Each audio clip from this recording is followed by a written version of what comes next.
Dios te bendiga mucho y bienvenido a este estudio de la Palabra de Dios, en el cual vamos a hoy estar viendo el capítulo 7 de Marcos. El capítulo 7, que es un capítulo tremendo, en el cual podemos ver cómo la llegada de Jesús a una región muy importante, la cual vamos a estar profundizando en los versículos que vamos a ver. Los versículos son del 31 al 37 de este capítulo. Va a tener un impacto en esa comunidad, un impacto teológico, un impacto que va a llenar a esas personas en ese ámbito.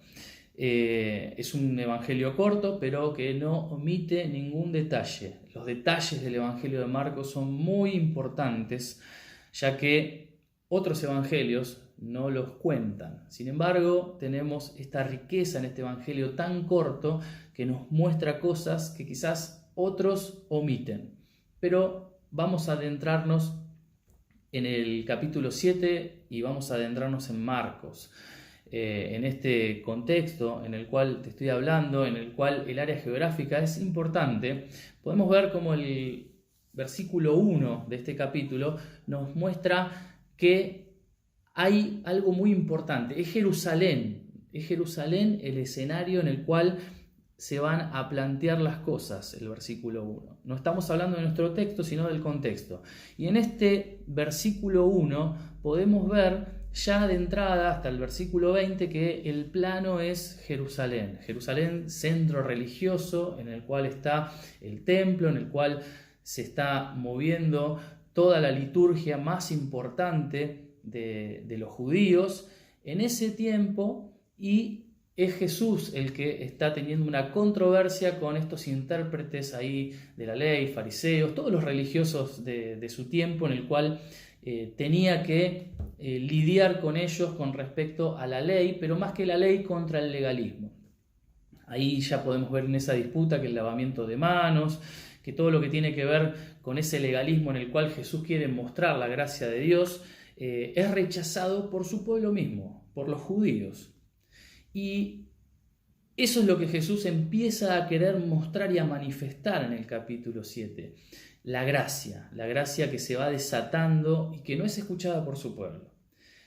Pero saliendo de ahí, saliendo de ese marco, de esa perícopa, hay una perícopa muy importante, un texto muy importante, que es el texto de la mujer sirofenicia. La mujer sirofenicia, fíjense que si ustedes se adentran en el texto, dice que en la región de Tiro y de Sidón era donde estaba esta mujer sirofenicia, ¿no? Ya estamos hablando, por eso les hablaba del área geográfica, de un territorio gentil, de un territorio pagano, en el cual Jesús, al llegar, da un mensaje diferente, en el cual, más allá de las controversias que haya en esa relación con esta mujer sirofenicia, la gracia de él alcanza a su hija, a la hija de esta mujer, con ese exorcismo, y esa niña queda liberada. Entonces, el oído ya de las personas comienza a tener una diferencia con respecto al oído de los religiosos de Jerusalén. Empiezan a escuchar algo diferente, empiezan a escuchar a alguien que sí se interesa más allá de las diferencias en función de dónde tiene que caer o no la gracia, ¿no? Y acá podemos ver cómo esta gracia está cayendo sobre alguien que no la merece, ¿no? Que no tiene parte quizás con el pueblo judío, pero la gracia excede esa nación judía y llega hasta los gentiles, hasta la hija de la mujer sirofenicia. Quitando el contexto, entendiéndolo y planteando lo que se viene dando en las regiones, ¿no? En el área geográfica y en lo que tiene que ver con judíos paganos, judíos por un lado, paganos por el otro, nos metemos ya en nuestro texto. Nuestro texto, ¿qué es lo que nos dice? Nuestro texto comienza diciendo, versículo 31, y volviendo a salir de la región de Tiro, vino por Sidón al mar de Galilea, pasando por la región de Decápolis. Esta versión que estoy utilizando es Reina Valera, ¿no? Ustedes pueden utilizar NBI, NTV, y estamos en la misma línea, no hay problemas de crítica textual, no hay problemas serios, así que el lineamiento va a estar de acuerdo con la versión que estés utilizando. Así que el versículo 32 dice: y le trajeron un sordo y tartamudo y le rogaron que le pusiera la mano encima, y tomándole aparte de la gente metió los dedos en las orejas de él y escupiendo tocó su lengua. Y levantando los ojos al cielo gimió y le dijo: Éfata, es decir, sea abierto. Al momento fueron abiertos sus oídos y se desató la ligadura de su lengua y hablaba bien. Y les mandó que no dijesen a nadie, pero cuando más les mandaba, tanto más y más lo divulgaban. Y en gran manera se maravillaban, diciendo: bien lo ha hecho todo, hace a los sordos oír y a los mudos hablar. Hasta ahí nuestro texto. Tremendo texto de lo que viene Jesús ya haciendo. Nos encontramos con esta situación. Y en el versículo 31 podemos ver cómo el plano geográfico es decir que saliendo de Tiro, lo anterior, vino por Sidón al mar de Galilea, ¿no? Y pasando por la región de Decápolis, ahí ya aparece este territorio, podemos entender que todo este territorio, en el plano en el cual Marcos está hablando, es un territorio pagano.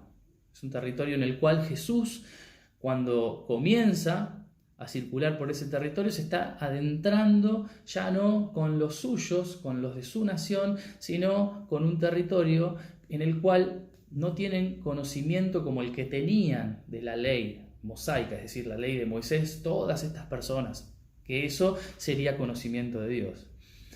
Sería, digo entre comillas, porque Jesús lo que quiere manifestar es esa gracia, ese conocimiento todo el tiempo. Ahora, cuando podemos ver un poquito más en esta área geográfica y relacionarnos con la Biblia completa, podemos ver que de fondo hay un eco. El eco es Isaías. Isaías, capítulo 29, nos va a decir algo importantísimo. Todo lo que nosotros hablábamos de Decápolis, de Tiro y de Sidón, antiguamente es el Líbano. El Líbano es lo que va a marcar Isaías en este texto y nos va a decir por qué esto está puesto Marcos. Ahora, Isaías 29, 17 al 19 dice: ¿no se convertirá de aquí a muy poco el Líbano en campo fructífero? Y el campo fértil será estimado por bosque. En aquel tiempo los sordos oirán las palabras del libro y los ojos de los ciegos verán en medio de la oscuridad y de las tinieblas, dice el versículo 18, ¿no? Esto que está planteándose en Isaías, Marcos lo toma y lo pone en palabras para que sea entendido por los lectores que están en esa comunidad de Marcos, los cuales son convertidos, ¿no?, del paganismo al cristianismo, pero también el ruido está hecho para que los judíos mismos escuchen y entiendan hacia dónde está apuntando, ¿no?, la gracia de Dios también. Cosa que esta resignificación ahí que está dando no solamente en este pasaje Marcos, sino en otros que vamos a ver ahora, se entienda en esta llegada de la gracia a los gentiles también. Bien, ahora podemos ver que la mención que se hace de la geografía no es poca cosa. Parecería ser que está desordenado el plano geográfico y las llegadas de Jesús como que tienen viajes largos para llegar por el desorden que se nota cuando se habla de esas áreas. Sin embargo, lo que plantea más que nada el evangelista es un tour de Jesús por el área gentil. De esa manera podemos entender que lo que Jesús está haciendo es recorrer las áreas gentiles con su mensaje. Bien, el versículo 32 dice: y le trajeron un sordo y tartamudo y le rogaron que le pusiera la mano encima. Ahí el sordo está vinculado con los paganos. Otra vez el eco que se escucha detrás es Isaías. Isaías 42 en este caso, versículos 17 al 19. Ahí podemos ver que la insensibilidad de la palabra para ser escuchada es de parte del pueblo de Dios, no de parte de los gentiles. Y ahí es como que hace un contraste entre una cosa y la otra, y uno empieza a reconocer este contraste teniendo la lectura de Isaías previamente. Y ese impacto ya va a ser diferente, está poniendo dos planos diferentes, judíos y gentiles, la insensibilidad de escuchar la palabra, y ahora le traen a alguien que no puede escuchar, y vamos a ver cómo eso se resuelve. También Isaías otra vez, ahí en el versículo 18 del capítulo 24, dice: sordos oíd y vosotros ciegos mirad para ver. Todo el tiempo está de fondo Isaías, profeta importantísimo, profeta que para la tradición cristiana del primer siglo era un profeta tremendo, en el cual también no los cristianos solamente, sino los judíos tenían muy con la vara alta puesta en la lid de los profetas. Era el profeta. Quitando ahora un poquitito a Isaías, podemos leer el versículo 33. Dice: y tomándole aparte de la gente, metió los dedos en las orejas de él y escupiendo tocó su lengua. El versículo 33 tiene un verbo que es el verbo baló en griego, ¿no? Que es un verbo que tiene una ambigüedad, parecería, ¿no? Que es tanto introducir como arrojar, ¿no? Acá es en parte introducir, pero es un verbo que utiliza mucho Marcos en su evangelio, lo utiliza mucho, y hay que aprender a encontrar en qué contextos lo utiliza para entender la potencia que tiene ese verbo en lo que el evangelista quiere decirnos. Fíjense que si ustedes leen el capítulo 3 de Marcos mismo, ¿no? Ahí a los 12 se les da esa característica para echar fuera a los demonios, ¿no? Ese echar ahí es el mismo verbo, ¿no? Y la niña que leímos anteriormente también, la hija de la mujer sirofenicia, en el momento en el que leemos ese tiempo en el cual la niña queda liberada, también se usa este verbo. Entonces está acomodado este verbo para mostrar el poder que tiene de expulsar al mal, de expulsar a los demonios. Bien, pero en este caso la idea es la de poner, ¿no? Meter los dedos en los oídos. Es decir, que el poder de Jesús aquí está actuando de otra manera, pero también, algunos autores dicen, esto es como una limpieza de ese conducto para que ese mal salga. Ya sería una connotación diferente, pero con el poder de esa palabra que quiere manifestar Marcos y que quiere que veamos y que quiere que observemos teológicamente. Los magos antiguamente, también en el contexto en el cual estamos leyendo, nosotros leímos recién que dice que escupió, ¿no? Escupiendo, dice escupiendo, tocó su lengua. Eso es algo muy común dentro de lo que era la magia, ¿no? La magia medicinal de tiempos de Jesús. Era algo muy común escupir sobre las heridas. Pero bueno, había judíos que no estaban de acuerdo con esto. De hecho, podemos ver cómo este evangelio es un evangelio que está destinado más al pueblo gentil y que no omite absolutamente nada de esto, como quizás podemos ver que lo hacen otros. No tiene ningún problema en hablar de esa manera de manifestar las cosas que tiene Jesús. Pero ya vamos a ver por qué Jesús lo hace de esa manera, porque no deja puntada sin hilo en lo que está haciendo. No está haciendo algo que tiene que ver con la magia, sino que ahora vamos a ver por dónde está yendo Jesús en su actuar con este sordo de esta manera.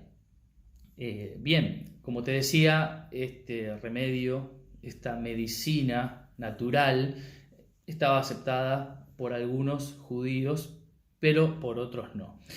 Los asirios consideraban también, mucho antes, me voy ahora en la historia, que la saliva tenía poder en sí misma, pero tenía poder para bien o para mal. Cualquiera de las dos áreas la podía cubrir, ¿no? Este método. pero en Jesús es diferente, que era lo que te quería explayar un poquito más. La saliva, ¿no? Ahí en el contexto en el cual se nos va presentando el desarrollo de la figura de Jesús, una completa santidad, ya toma otra connotación, ¿no? Ahí la saliva ya no tiene que ver con un acto de magia, ¿no? Proviene de un cuerpo en el cual ya el poder, que es la palabra que utiliza muchísimo, también el Evangelio de Marcos, la palabra dinamis, es un término que se utiliza mucho tanto para traducir como poder como para traducir milagros. Se utiliza muchísimo, ¿no? Y ese poder, ¿no? que muchas veces parecería que sale de Jesús. Si leíste el Evangelio de Marcos sabés de lo que te estoy hablando, o parece que viene de Dios mismo. Esa ambigüedad que se muestra ahí está todo el tiempo manifestándose por Jesús mismo, ¿no? Que es lo que hace ver que ese poder viene de parte de Dios o de parte de Jesús por medio de Él mismo como Dios. Está muy, muy sutilmente puesto, pero es lo que quiere manifestar también, y ahora vamos a ver un poquitito más de eso en el Evangelio y en este texto, ¿no? Que estamos viendo ahora. Pero bien, ahí podemos ver cómo llevarlo, ¿no? Aparte, ahí tenemos tomándole aparte de la gente, ¿no? El versículo 33 tenía que ver con las narraciones de milagros en la antigüedad. Por lo general se llevaba aparte al enfermo.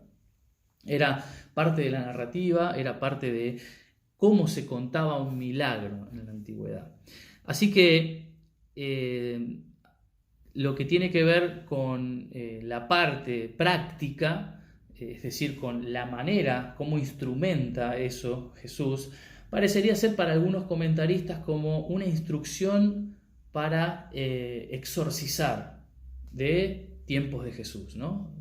Pero eso queda en el marco de los comentarios de algunos y de otros que se pueden compartir o no, pero es algo que está bueno comprender también como esas instrucciones que quizás estaban dando vuelta alrededor de la comunidad marcana. Bien, el versículo 34 dice: y levantó los ojos al cielo, gimió y le dijo éfata, es decir, sea abierto. Gimió, suspiró, ¿no? Estenagen es el verbo ahí. Es algo que se utiliza, ¿no? Es algo que se utiliza en las prácticas en las cuales tanto para lo que era la magia antigua, como recién te decía, se utilizaban estas praxis, esta práctica de escupir, y también las lenguas extrañas. Era algo común. Entonces uno puede entender en el contexto pagano que no se iban a asustar de lo que era un gemido, un suspiro, ¿no? Y de la práctica que estaba haciendo, porque era algo que tenían y que veían, pero se veía diferente. Estamos hablando de Jesús acá, en el contexto del Evangelio de Marcos. Quiere dar un impacto diferente a esta comunidad en la cual se habían convertido y estaban entendiendo que era otro el poder. Ahora, nosotros podemos ver que éfata, en el versículo 34, ábrete, ¿no? ¿Por qué? ¿Por qué en un evangelio podemos encontrarnos con un término que no tiene que ver con griego, como lo venimos leyendo, sino con arameo, con el idioma en el cual hablaban popularmente los judíos? ¿Por qué? La creencia popular es una de las cosas que en la que más aciertan más aciertan y más comparten los comentaristas, es que los términos arameos, popularmente en las palabras de Jesús tenían poder. Es decir, que en la popular, escuchar esa palabra puntualmente de Jesús era algo que tenía poder. Y esa tradición está plasmada en el Evangelio de Marcos. Y explicada, obviamente, porque al no tener conocimiento del arameo, el lector tiene que tener una traducción inmediata que le diga qué es lo que quiere decir esa palabra que tiene tanto poder. Bien, ábrete, eso quiere decir esa palabra. Así que todo esto tenía que ver con el contexto del arameo, ¿no? el idioma oficial de los judíos en ese tiempo. El hecho de que Jesús mire al cielo, ¿no? Ahí podemos ver cómo la dependencia ya deja de ser totalmente de Él y ahora pasa a ser de Dios, como quizás en los pasajes que anteriormente te comentaba, en los cuales hay una ambigüedad, parecería, pero acá está marcando la cancha y está mostrándole al público que tiene delante, a esta comunidad, que el poder no es mágico, no viene de él, sino que viene de Dios. Esa mirada hacia el cielo, ¿no?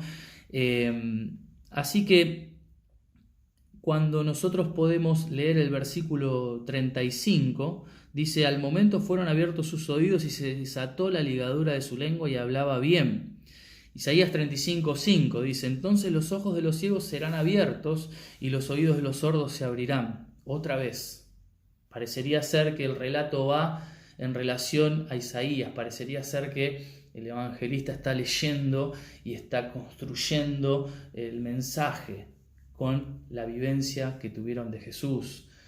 Todo el tiempo ese impacto está siendo de bendición, pero al mismo tiempo hay un ruido profético detrás que está manifestándose a esa comunidad para que se reconozca el texto del cual está viniendo.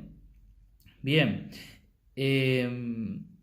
la apertura de los oídos, ¿no? Es un símbolo de revelación para los judíos. Los judíos pensaban que esa apertura en lo que tiene que ver con lo auditivo era un símbolo de revelación, así que cuanto más esa revelación sea de Dios, esto está llegando a un pueblo pagano.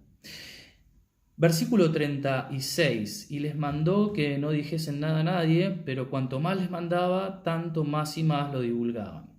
Este pasaje, más allá del secreto mesiánico, que es para quizás un estudio un poco más profundo, lo que quiere decir es que nada detiene el Evangelio, nada lo detiene, va más y más por delante, no tiene ningún límite, no lo puede detener nadie.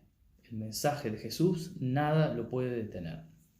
Y el versículo 37, por último, dice: y en gran manera se maravillaban diciendo: bien lo ha hecho todo, hace a los sordos oír y a los mudos hablar. Si podemos detallar un poquitito nada más este pasaje, vemos que en 1.31 de Génesis, y fíjense que de Isaías me voy a Génesis, dice: y vio Dios todo lo que había hecho, y he aquí que era bueno en gran manera. Solo esa parte, ¿no? Y si leemos, ¿no?, el texto de Marcos, podemos ver que bien lo ha hecho todo, dice. Entonces, esa referencia a Jesús ahora viene a ser en un Jesús creador, remitiéndose a Génesis, que también se escuchaba y estaba de eco, de fondo en esa comunidad. Y no era poca cosa remitirse a Génesis, porque no se estaba remitiendo a cualquier pasaje, sino a un pasaje creacionista, ahora puesto en la persona de Jesús. Importantísimo entender el contexto de ese pasaje para poder entender la relevancia teológica que tiene en el impacto, ¿no?, de ver a ese Jesús como creador. Así que lo que hace, dicho sea de paso, por ejemplo, Mateo, es suprimir, por ejemplo, estos textos. No entraba en la cabeza de un judío fácilmente el aspecto de Jesús en función de todos estos acontecimientos que vengo diciendo en un territorio pagano, ¿no? Pero así podemos ver el despliegue que hace Jesús en esa área pagana y sin restricciones, se cuenta todo, y cómo se cuenta en este contexto en el cual Isaías está de fondo, Génesis está de fondo, y lo muestran a Jesús como ese Dios poderoso y creador, pero que ahora en ese tiempo en el que Jesús está mostrándose como un nuevo creador, lo que Jesús está haciendo es crear un mundo nuevo en el triunfo sobre el mal satánico. Esa es la manera en la que Marcos relaciona a la creación con esta nueva creación que Jesús está haciendo. Está mostrando ese triunfo y esa creación nueva, esa apertura de los oídos para escuchar el mensaje como Él quiere que llegue, y la boca abierta ahora para seguir transmitiéndolo. El versículo 37, por último te digo, dice: Él hace y ha hecho, ¿no? Si lees el versículo 37, dice: bien lo hace todo, hace a los sordos oír. Hace en tiempo presente, ha hecho en tiempo pasado. La expresión de este verbo lo que hace es sostener un tiempo continuo de los hechos de Jesús hasta el día de hoy. Esa marcada manera de decir lo que Jesús hace por medio de este verbo nos tiene que alcanzar hoy a nosotros también. Así que bueno, espero que esto te haya servido y espero que puedan seguir con el estudio de la palabra y avanzar mucho más en ella, porque esto siempre es de bendición y siempre sirve para instruir y para instruirnos, ¿no? Más y más. Dios te bendiga mucho y quizás nos veamos en algún otro momento.